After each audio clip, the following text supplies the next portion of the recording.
ہر ماں باپ اپنے نئے پیدا ہونے والے بچے کو گھٹی ضرور دیتے ہیں۔ یہ ایک ایسا عمل ہے جو نسل در نسل چلتا آیا ہے۔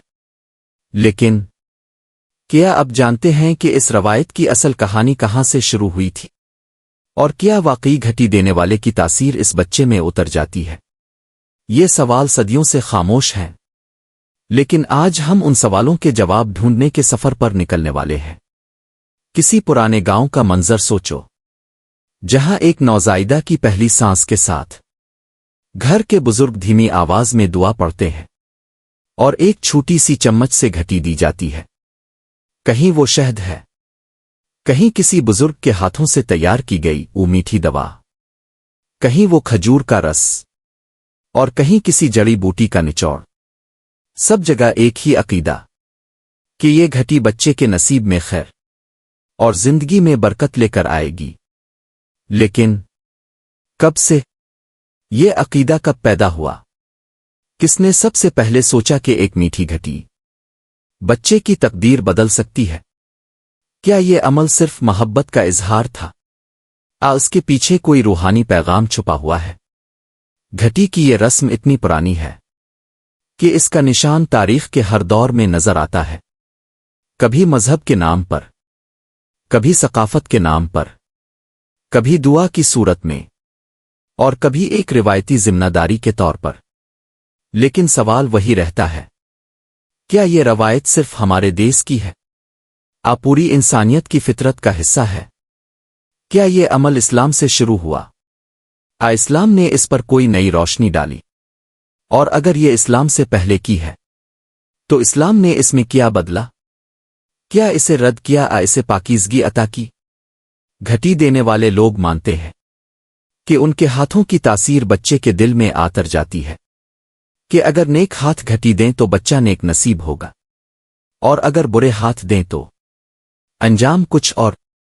لیکن کیا حقیقت میں ایسا ہے؟ کیا انسان کی تاثیر اتنی طاقتور ہو سکتی ہے؟ یہ سب محض عقیدت اور محبت کا خوبصورت فسانہ ہے۔ یہ سب سوال تمہیں شاید عام لگیں، لیکن جب تم ان کے پیچھے چھپی کہانی سنو گے تو تمہیں احساس ہوگا کہ گھٹی صرف ایک گھریلو عمل نہیں، یہ ایک روحانی، تاریخی اور سائنسی راز ہے۔ ایک ایسا راز جو وقت کے پردوں کے پیچھے چھپا ہے، جہاں ایمان، محبت اور علم تینوں ایک دوسرے سے جا ملتے ہیں۔ آج تاریخ کا سفر میں ہم تمہیں لے چلیں گے اس رسم کے آغاز تک۔ ہم دیکھیں گے گھٹی کیا ہے، یہ کہاں سے شروع ہوئی، اسلام میں اس کی کیا حقیقی بنیاد ہے، اور کیا اس گھٹی کی تاثیر واقعی بچے میں منتقل ہوتی ہے۔ یہ صرف ایک نسلوں سے چلی آتی کہانی ہے، تو تیاری کرو، یہ کہانی صرف ایک گھٹی کی نہیں، یہ کہانی ہے انسان کے یقین، محبت اور برکت کی تلاش کی۔ موسیقی مدھم ہوتی ہے، ایک نرم سا جملہ اختتام پر۔ یہ ہے وہ سفر جو ایک چھوٹی سی گھٹی سے شروع ہوتا ہے اور تمہیں لے جاتا ہے تاریخ کے اس موڑ پر، جہاں روایت حقیقت سے ٹکراتی ہے۔ یہ ختم نہیں، یہ تو صرف آغاز ہے۔ آگے ہم جانیں گے آخر گھٹی ہے کیا، اور کیوں ہر ماں باپ اسے اپنی محبت کا پہلا تحفہ سمجھتے ہیں۔ ہر قوم، ہر معاشرے میں کچھ ایسی رسمیں ہوتی ہیں جن کی جڑیں اتنی گہری ہوتی ہیں کہ لوگ ان پر سوال کرنا بھول جاتے ہیں۔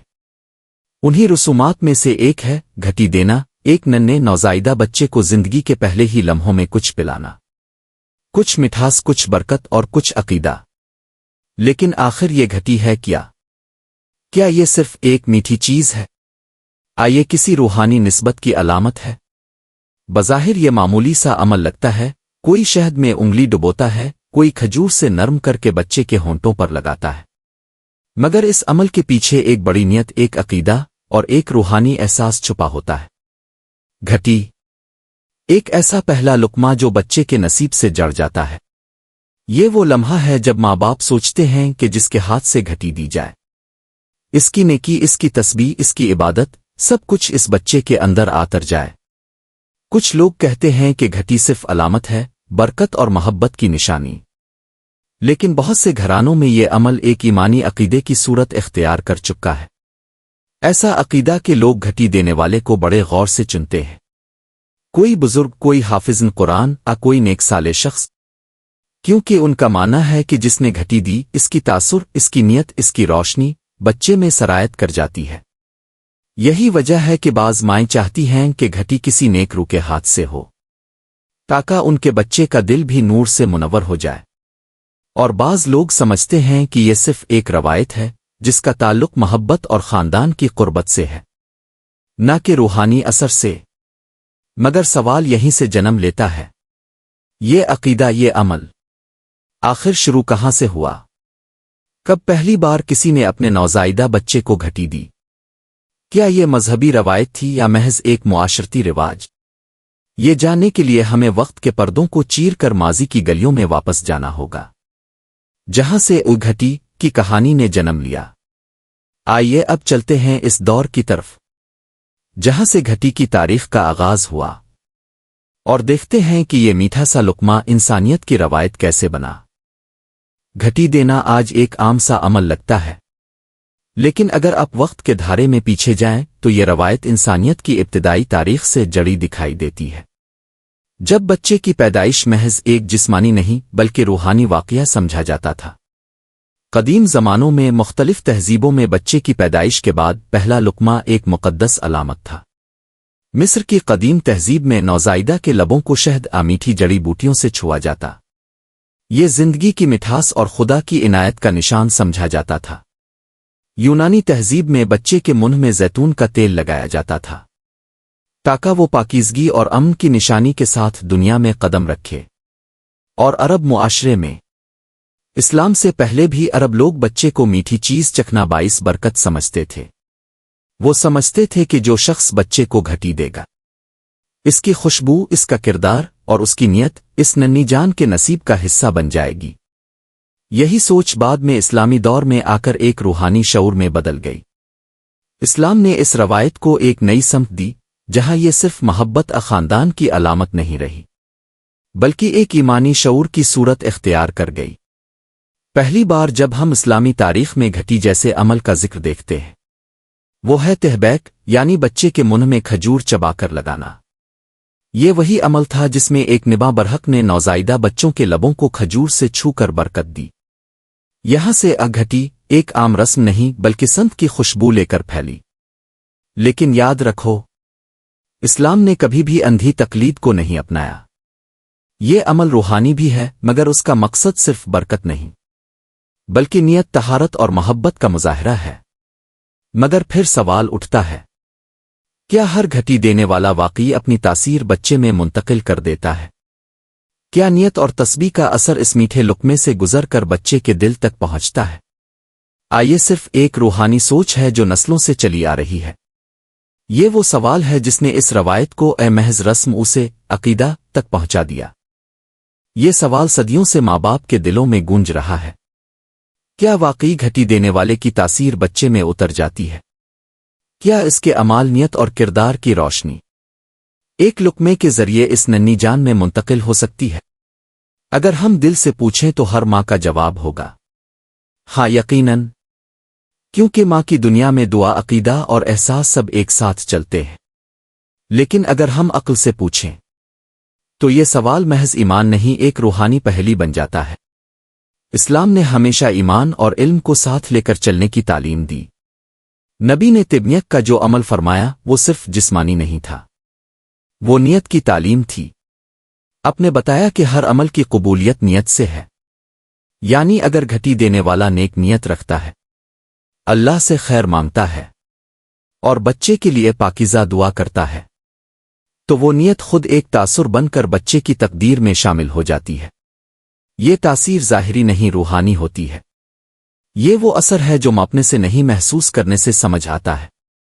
جب بچہ بڑے ہو کر ماں باپ کے ایمان کسی بزرگ کی دعا کی روشنی اپنے عمل میں دکھاتا ہے، تو انسان مانتا ہے کہ ہاں، تاثر صرف جسم میں نہیں، روح میں آترتا ہے۔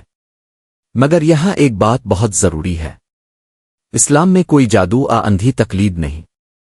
اگر گھٹی دینے والا خود عبادت سے دور ہے، صرف رسم نبھانے آیا ہے، تو اس کے ہاتھ سے دیا گیا لقمہ صرف رسم رہ جاتا ہے، برکت نہیں بنتا۔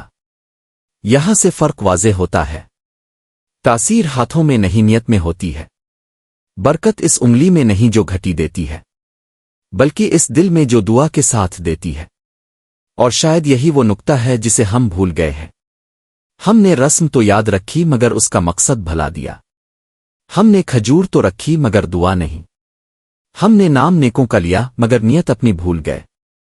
اس لیے اگر آج کوئی ماں کوئی باپ اپنے بچے کو گھٹی دیتا ہے تو اسے یہ سوچ کر دینا چاہیے کہ وہ صرف مٹھاس نہیں دے رہا، بلکہ اپنے ایمان، اپنی محبت اور اپنی نیک دعا کا پہلا تحفہ دے رہا ہے۔ کیونکہ اصل گھٹی وہ نہیں جو منہ میں جاتی ہے، بلکہ وہ ہے جو دل سے نکلتی ہے اور روح میں آت رکھتی ہے۔ وقت گزر گیا، صدیوں کی روایات بدل گئیں، لیکن گھٹی آج بھی ہمارے گھروں میں زندہ ہے۔ فرق صرف اتنا ہے، پہلے یہ ایمان کا حصہ تھی، آج یہ اکثر رسم بن کر رہ گئی ہے۔ ہم بچے کو گھٹی دیتے ہیں مگر یہ سوچے بغیر کہ اس عمل کے پیچھے اصل پیغام کیا ہے۔ اسلام نے کبھی بھی رسموں میں قید نہیں کیا، بلکہ نیت، محبت اور ایمان کو اصل قرار دیا۔ نبی نے جب نوزائیدہ کے لبوں پر کھجور لگائی تھی تو یہ صرف برکت کا عمل نہیں تھا، یہ ایک پیغام تھا۔ پیغام کے زندگی کی شروعات حلال، پاکیزہ اور ایمان سے ہو۔ گھٹی صرف ایک میٹھی چیز نہیں، یہ ایک عہد ہے کہ ہم اپنے بچے کو دنیا کے نہیں بلکہ رب کے رنگ میں رنگنے جا رہے ہیں۔ اگر ہم یہ سمجھ لیں تو ہر ماں کا ہاتھ دعا بن جائے، ہر باپ کی نظر رحمت بن جائے، اور وہ پہلا لقمہ، وہ گھٹی، زندگی بھر کا نور بن جائے۔ آج ضرورت اس بات کی ہے کہ ہم گھٹی کو صرف روایت نہ سمجھیں، اسے اس نیت سے دیں کہ یہ بچے کی پہلی غذا نہیں بلکہ اس کی پہلی دعا ہے۔ یاد رکھو، اصل گھٹی وہ نہیں جو زبان سے لگتی ہے، بلکہ وہ ہے جو دل سے دی جاتی ہے۔ کیونکہ جب دل سے دیا گیا عمل ایمان سے جڑ جائے تو وہ رسم نہیں رہتا، عبادت بن جاتا ہے۔ یہی وہ کہانیاں ہیں جنہیں وقت نے چھپا دیا، لیکن تاریخ کا سفر انہیں دوبارہ زندہ کر رہا ہے۔ اب بھی اس سفر کا حصہ بنے، سبسکرائب کیجئے تاریخ کا سفر کو۔